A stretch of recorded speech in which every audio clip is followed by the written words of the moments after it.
Hi and welcome, my name is Eric Simpson and welcome to this presentation where I'll be sharing with you how I fixed 12 costly client attraction and retention mistakes without spending a penny on Facebook, Instagram or TikTok, and earned 3 to 5k per month, made it predictable for over a decade and had more time off, and you can do the same or even better. So who is this presentation for specifically? It's for you if you are a personal trainer and you want to be earning that sort of income per month as a specialist go-to weight loss personal trainer in your local community. If that's you, then stick around. I've got some really good stuff to share with you. If that's not you, by all means stick around and listen, but you may find that your time's better spent doing something else maybe. So let's dive into what I'll be covering specifically in this presentation. Number one, I'll be covering the frequently asked question, the elephant in the room, the big question. I need to answer that early on because if you respond one way, then you can stop listening. If you respond another way, then this is definitely going to be worth your while listening to this. I'll cover the 12 mistakes and how I fixed them in my business. Some of those mistakes I could fix like that because they were easy fixes. Other mistakes need a little bit of a tweak, and some of the other mistakes required a bit of a mindset shift on my behalf to actually make those fixes in my business. And then right at the end, I'll give you 3 options going forwards that you can take as a personal trainer. One of those options will be the option to potentially partner with me, so we work together in establishing you as the go-to weight loss expert in your local community. Now, let's first of all just talk a little bit about my background, because not that I want to brag about my background, but I think it's all important you understand a bit about me, where I come from and how I've arrived at this information, and that you know, probably more importantly, that I am a real and have been a real personal trainer working with real clients. So let's start with the top line of circles. So on the left, that's me in my military uniform. I'm ex-armed forces. That was me about to deploy. I'm holding my son Alexander there, who's a lot bigger than that now. So 22 years in the army, 18 of those as an army physical training instructor. Next to that is a picture which I took from the Hampshire Chronicle, a local newspaper, published in the Winchester area. Now that photograph was taken back in 1999. That's when I started personal training. But the reason I put it in here is because I wanted you to know that I didn't go full-time into personal training. I did it part-time whilst I was still serving in the military, which meant I wasn't under pressure to make it work. It meant that I could dip my toes in, test it, see what I liked, see what I didn't like, and really have no pressure of trying to make the sale. So a quick thing I would say to you is this: if you are currently part-time and you have a job and you're struggling to get clients and attract clients and keep clients, please don't worry about that. Now's a good time to be practicing all of your skills, and once you've got them better, at some point, hopefully, if you choose to go full-time, you'll be able to do that in the confidence knowing you can attract and retain clients. So that's how I started off in my PT business, and still whilst I was working part-time, I was able to build a team of trainers. Whilst I was in the Winchester, Southampton area, I had 3 trainers who worked under my umbrella. A chap called Mark Cole, who worked out of the Winchester Tennis Club. Another chap called Andy, who was an ex-Marine, who also worked out of there, and a chap in Southampton. So I had the chance to really test myself as a PT and also somebody managing a PT team. The photograph next to that is me with a group of clients in my studio. That's where I ended my offline PT career in 2020. We all know what happened there. I had the choice. I was in a fortunate position where I could either say I'd go back and do what I was doing, or I could actually take a slightly different career path, a path that I'd gone down a little bit before in the past, but now was an opportunity for me. I thought, well, why not do something a little bit different from what I've been doing, which is to support, help and educate and help other trainers develop their businesses to that 3 and 5k level if they're interested in working with me. The pictures on the bottom there, I put them in there for one specific reason and one specific reason alone, and that is just to explain to you, when it comes to attracting and retaining clients, it's not all about Facebook, Instagram and TikTok. It's actually about doing some real offline activities as well. And I think sometimes as personal trainers, the modern personal trainer has been seduced a lot by sitting behind the screen and being on the keyboard and never actually going out and meeting people in the local community. So on the left, that's me doing a Race for Life event. I used to do that every single year. I did it for 10 years or more. In the middle is an image of me organising a personal best health event for over 25 health and wellbeing practitioners in the Salisbury area. And to the right of that is a picture of me with clients on New Year's Day, celebrating the new year and bringing it in with a green smoothie drink, which they absolutely hated drinking. But again, another way of just bringing my clients in and forming that sort of community.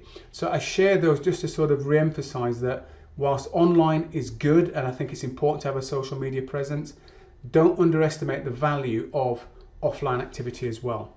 A few other bits and pieces about me then. So I employed staff in my time as a personal trainer, running my own studio. Chap at the top here, Kerry, I employed him for the longest, 4 years.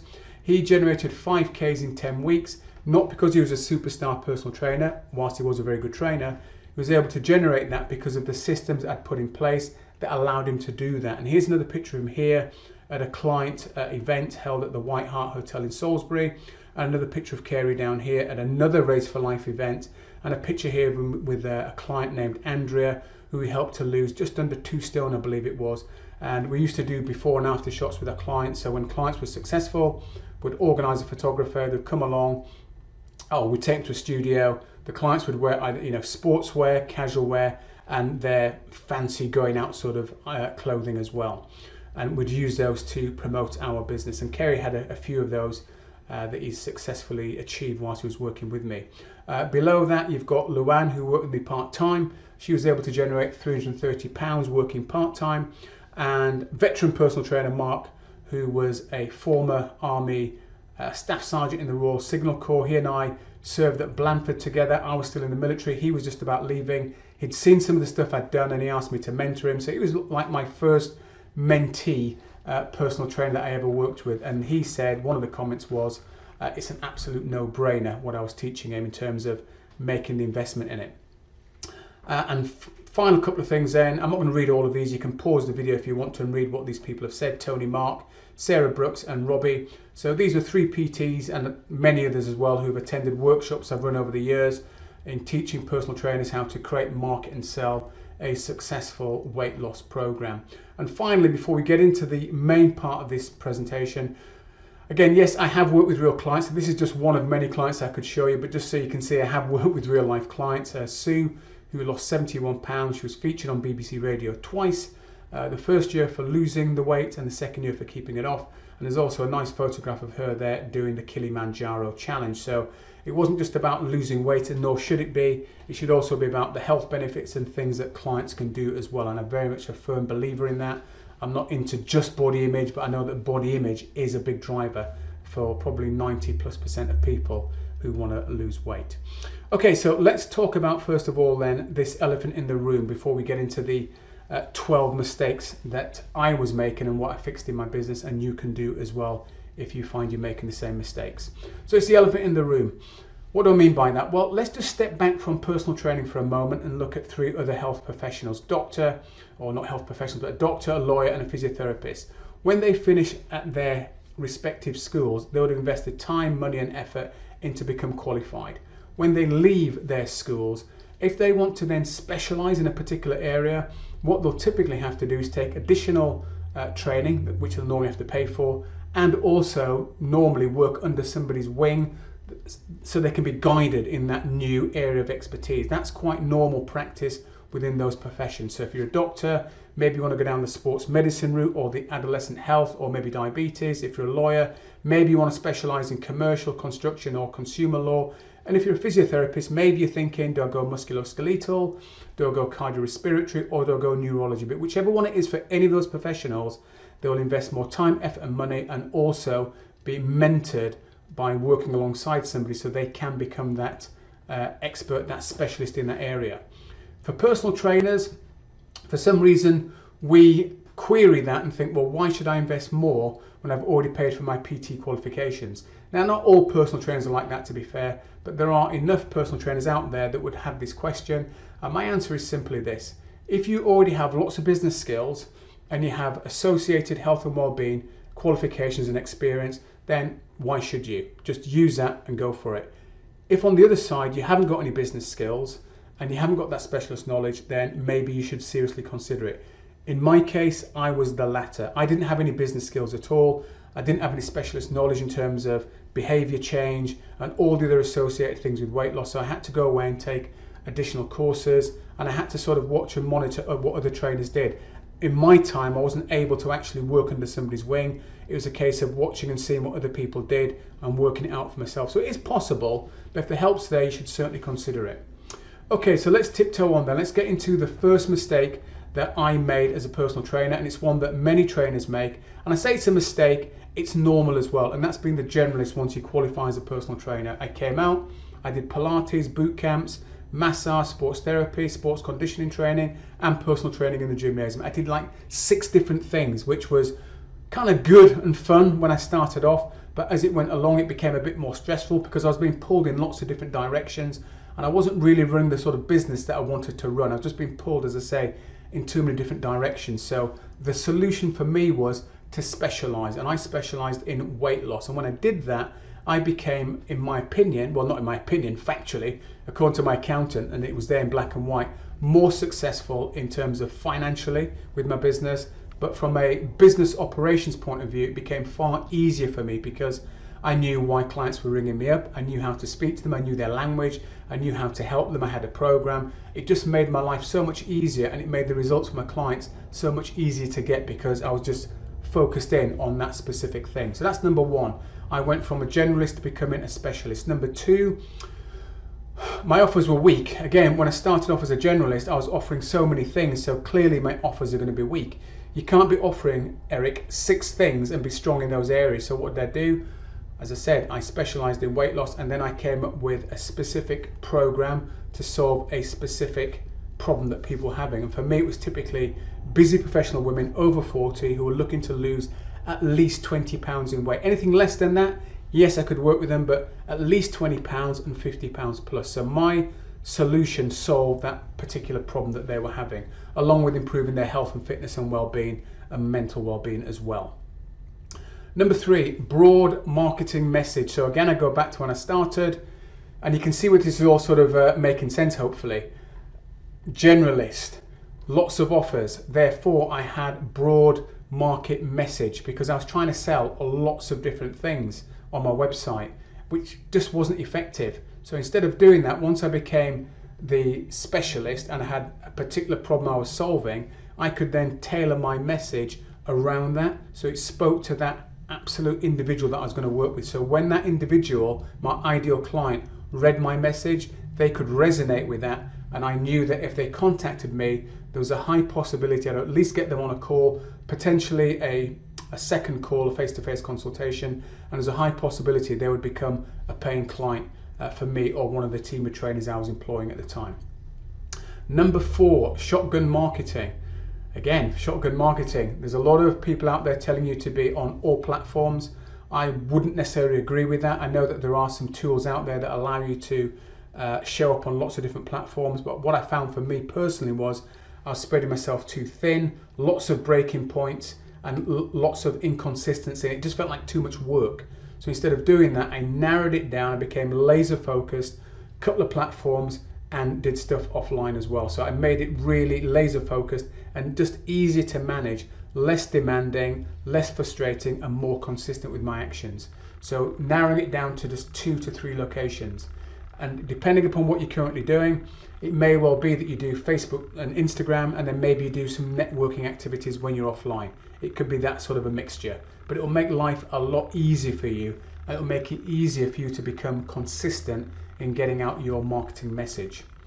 Number 5, premature selling. Trying to sell your service with the first contact with a client. You'll come across as being a pushy personal trainer, you'll repel people, and you'll make a name for yourself. Instead of going down that particular path, which is one that I thought I had to go down when I started, I then adopted a 2-step approach. So the first conversation with the person, be that face-to-face or on the phone, was just about pre-qualifying them.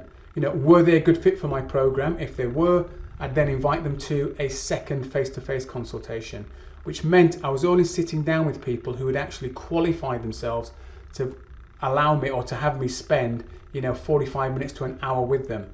The problem that I had before was, and like many trainers have, is you can be sat down with people that are ill qualified for your program and end up with that famous line of, can I think about it? Now, don't get me wrong, even when people went through my qualification and then sat down for the second step, they still would say, some of them, can I think about it? That's always going to happen, but it happened less because they've gone through that pre-qualification process. So take a 2-step approach rather than that premature selling on the first interaction. Number 6, your diary is too flexible. What do I mean by that? Well, basically, it's the tail wagging the dog, allowing clients to dictate to you what days are coming in, when they want to move sessions around, and all that sort of nonsense. For us, it was about saying to clients, here's your day, here's your time. If we can't fit you in that week and you can't make it, or not we can't fit you in, but you can't make your allocated slots, then we will do our best to fit you in that week. But what we can't do, unfortunately, is move that forwards to the next week, because that just didn't make good business sense for us to do that, because what you're effectively doing then is giving that client 2 sessions for the price of 1. And 99.9% of people we ever worked with never disputed that. They're professional people, they understood it, and they were happy for us to move that slot in that week if we could. But if we couldn't, then that slot would have gone. And what that means for you as a personal trainer is not only is your diary more organized, but your income stays at the right level. You're not losing income hand over fist because people are moving sessions or wanting to move them forward. So the solution was we had really good terms and conditions. So when we sat down with the client before they signed up, we'd go through the T's and C's so they knew exactly what they were signing up for, so there was no surprises. So that's number 6. Number 7 mistake, leaving my income to chance. What do I mean by that? Selling blocks of 10 personal training. So imagine this situation. I've got 5 clients. They see me twice a week. We're coming up to week number 5. They're all due for renewal. I've got 3 people not doing fantastic on weight loss. I've got 1 that's going away for 2 weeks. I've got another one that's doing okay. Can you imagine those 5 conversations I'm going to be having that week? I'm not looking forward to them. They're not looking forward to them. And if I'm lucky, I might get 2 or 3 sign up. If I'm really lucky, all 5 might sign up, or it could be 0 sign up. Versus when I changed it over to selling monthly packages, I went from selling blocks of 10 to selling 3 months as a minimum, 6 and 12-month packages. Now just think about this for a second from a peace of mind point of view. If you've got 10, 15, 20 clients that have signed up with you, let's just say for just 3 months, not 6, not 12, just 3 months. You now know for the next 3 months, when you wake up on the 1st of that month, you've got 10, 15 or 20 clients paying you a couple of £100 each. It gives you a huge peace of mind, it relaxes your mind, and it means that you're not constantly scrabbling looking for new clients to replace the clients that are leaving you at the 5-week point or even shorter than that. So selling monthly packages was the solution that I used so that my income wasn't left to chance and it didn't feel like a roller coaster. And sadly for a lot of personal trainers, this is still the case, and it means a lot of trainers are leaving our profession because they just don't have predictable income and it's not high enough either. So that was my solution, sell monthly packages. And it's become more commonplace now, I know. Number 8 mistake, unclear path to success for clients. So when I started out, I had a pretty good idea of what I was going to do with clients. Bearing in mind I'm going back to 1999, but even then I thought about having, systems, support mechanisms in place, manuals, even back then for my clients. As times evolve, we've now got online support, we've got apps, people can log into workout programs, a whole variety of things. So any personal trainer is going to be providing that sort of stuff, and clients actually, they expect that level of support as well, and why shouldn't they? But I'm talking specifically about when you first sit down with a client at that first proper face-to-face meeting when you are laying out the plan for them. And for me and my team, and what I'd recommend is you have a visual presentation of how that client's going to get from A to B in terms of what are going to be the emotional things they'll be going through, what are the physical challenges, what's the sort of weight loss that's going to be anticipated on a weekly basis, what are some of the likely challenges that are going to come up. And when you lay all that out for them and they can see you've taken the time and effort, it's going to do a few things. First of all, it's going to slow them thinking down in terms of not being like a bull in a china shop trying to achieve it all in the first week. They're going to relax far more. They're going to see that it's a process, and they're also going to see that, all right, okay, there are going to be some challenges, and when they come up, we're going to work through them. And guess what? When those challenges do come up, you can work through them. Because if you haven't done that, when those challenges do come up, and if you've not mentioned them at the start of your relationship with the client, that's going to be them saying, I'm out of here. And if you then try and cover it and try and address it then, they always think, oh, you're just covering your ass now. Why didn't you mention that before? So you have to be very, very clear in what you are showing your clients when you first start with them. Give them a visual presentation. Apparently, it increases comprehension as well by 300 to 400%, I'm told. So have that clear visual roadmap to success when you first start working with clients. Number 9, not monitoring results enough.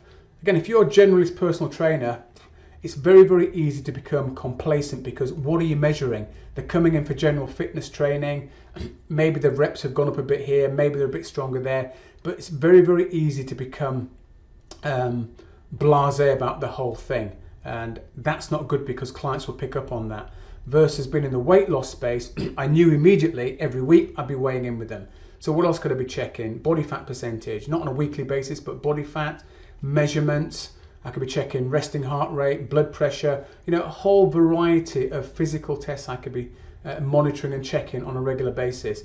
What else did I do in addition to that? I'd also check, clothes size. I'd ask them, has anybody noticed them looking better? What are their energy levels like during the day? Whereas before, maybe they were falling asleep midday, now they're wide awake. What are they like on a weekend? Maybe weekends they were crashing out for the whole weekend just to catch up. Now maybe they're out walking the dog, playing tennis, going for bike rides.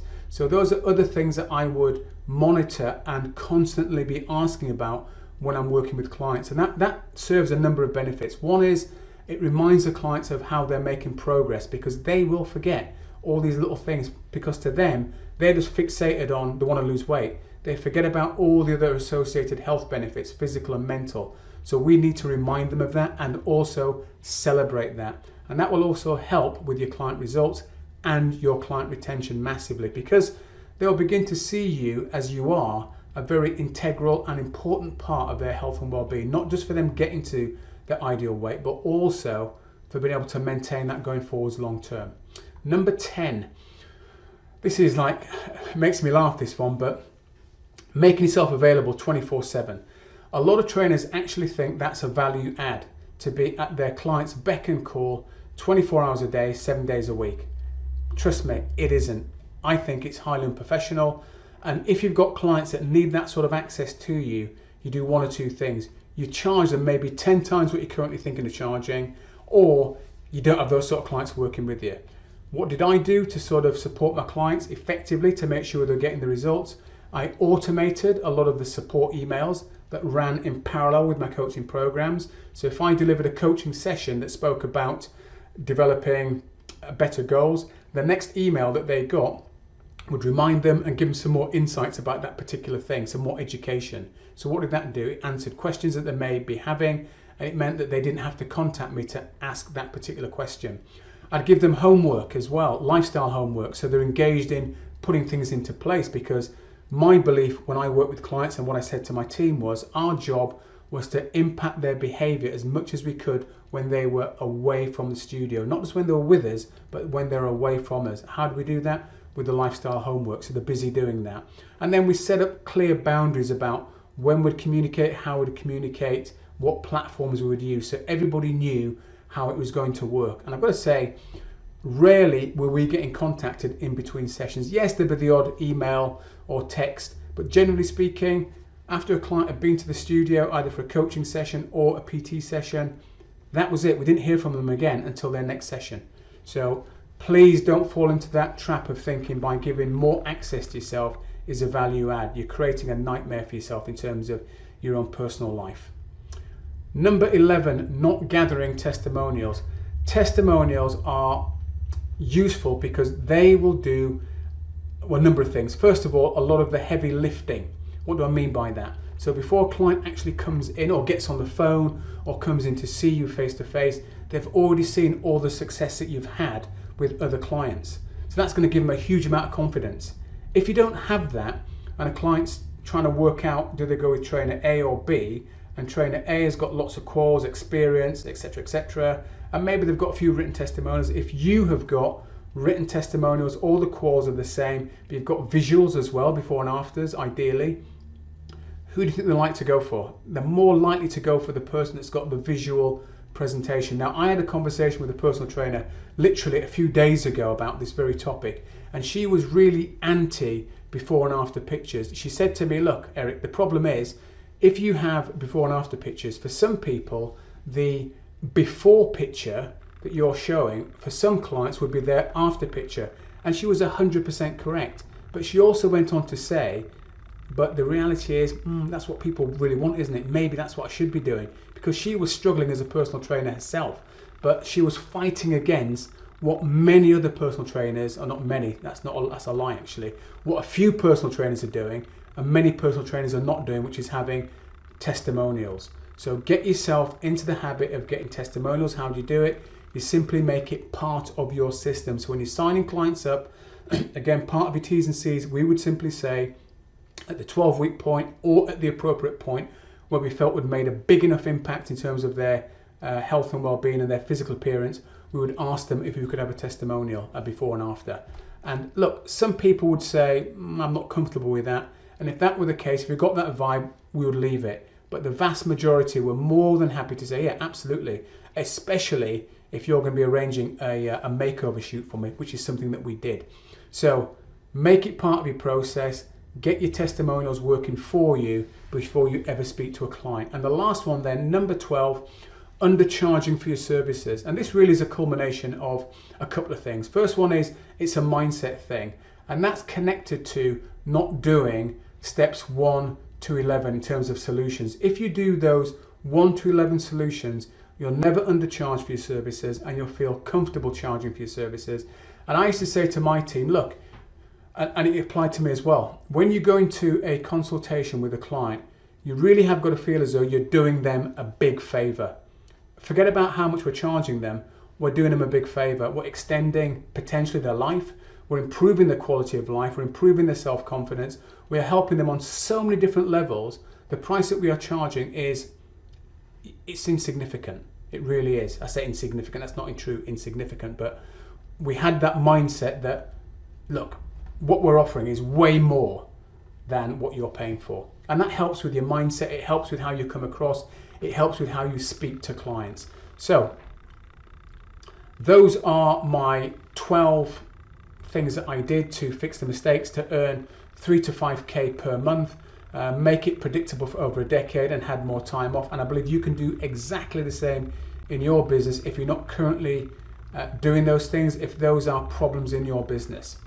Let's tiptoe on then. Let's talk about the 3 options going forward. So option number 1, there's 3 of them there. And first of all, I'm going to say all those 3 options, they come with pros and they come with cons, all 3 of them. So the DIY approach, a lot of people are told not to do that one. But if you've got business experience, if you've got marketing experience, sales experience, you've got experience of selling services before, and you've now got a PT qualification, hey, listening to something like this or information similar to this and then trying to work it out for yourself might be a really good way ahead for you. Why? Because yeah, it's going to save you some money. It might take you a bit longer, but you are going to save some cash and you're going to learn the process. So I would not say that's a bad idea, but understand the pros are you're going to save money, but the cons are potentially that might be a bit of a false economy because it might take you a bit longer to get there. And sadly, for a lot of personal trainers that take the DIY approach, what they find is they run out of money before they've learned what they need to learn and end up going back to the profession they did before qualifying as a personal trainer. And sadly, I think the figures are pretty high. I don't know, maybe it's 70-90% of PTs within the first 9 to 12 months end up quitting and going back to what they did before because they take the DIY approach. So you can Google those stats for yourself. A business coach, what are the pros? A business coach can shortcut your success because if they're a good business coach, especially if they work in the health and well-being space, they can really show you some things that are going to accelerate your progress. So that's a massive pro. And what's a con? You might say, well, you have to pay for it. But the way that I look at that is, imagine a client's come to you to lose weight. Yes, they could do it themselves. They could go DIY, or they could pay you as a personal trainer. It should be the same for you. You know, they need your help to do something they're struggling with. If you're finding a challenge right now to develop your business, you should have the same mindset as your client. Look, I'm finding this a challenge to attract, retain clients. Can you help? And that's what a business coach would do. And then you've got the Coach Me Slim and Trim Level 3 certificate and partner licenseship, which is what I'm offering. So let's just talk a bit about that. So what is it? It's effectively a business in a box service, but it's got a certification attached to it. I went to a company called ThinkTree Hub Global. They're an international validating body. And why did I do that? Well, I could have just put it out there as a license and train people up on it, but I wanted to get another set of eyeballs, a professional body set of eyeballs, looking at the material that I'm actually putting in the marketplace and saying, okay, let's scrutinize this. Have you got session plans? What are the learning outcomes? What are the teaching objectives? How will you know if people have achieved that learning objective that you set them? And all the usual academic stuff that you would need to go through to get an accreditation. So I did that because I just wanted to give, for myself, I thought it was a useful exercise, but also to give anybody who wants to work with me that added reassurance that this wasn't just Eric Simpson creating something on the back of a fag packet. He's actually gone out there, done it himself as an individual, he's built a team and got results doing it, but he's now taken it to another level and actually got it recognized as a certified qualification. So I've purposefully jumped through quite a few hoops to hopefully give you a little bit more confidence if you ever do end up working together, knowing that this isn't just something that's been dreamt up, like I say, on the back of a fag packet, because it really isn't. So how does it work then? So there's an initial chat, we have a conversation, just to see whether or not now is even a good time for you to be considering this as an opportunity. If it is, we then get to go through an application process, and then we have a more in-depth conversation where we share a lot more information about how it all works. If you get involved with us, then those 12 mistakes I've just covered, all those mistakes have been dealt with done for you solutions. So you haven't got to think about those, they've already been done. There's pre-training, and then there's 2 days live training. That's then followed up by you receiving a complete startup pack. So everything you need to start to launch this into your local community, and you'll have your own designated and protected postcode area. So it'd only be you in your area offering the Coach Me Slim and Trim program. So that's giving you a distinct and unique advantage over your competitors, because with that comes a lot of, not just the systems, but a lot of client testimonials that you can be putting out there into the marketplace and using as your own as you offer the service. You get the complete client support package, both offline and online, so they're fully supported there. So you'll know that you'll have your clients supported, even if you are some days taking time off, the weekend away, whatever it might be, you will know that clients are being supported even when you're not doing anything. We're not bombarding them with information, but they are getting drip-fed information. And that works in conjunction with your knowledge, your experience, your personality, and our proven program. So it's a collective, it's teamwork working together. As far as the client's concerned, you're the main person delivering this. We're in the background supporting you. Ongoing business support. So once you qualify, we don't just leave you on your own. I'm there to support, guide, encourage, and help you to develop a really successful weight loss business so that you do become the go-to expert in your area, the specialist for weight loss that people think about when they need to lose weight in your area. And then you become part of a growing network of other personal trainers who are non-competitive, and we're all here to support one another to actually grow our businesses.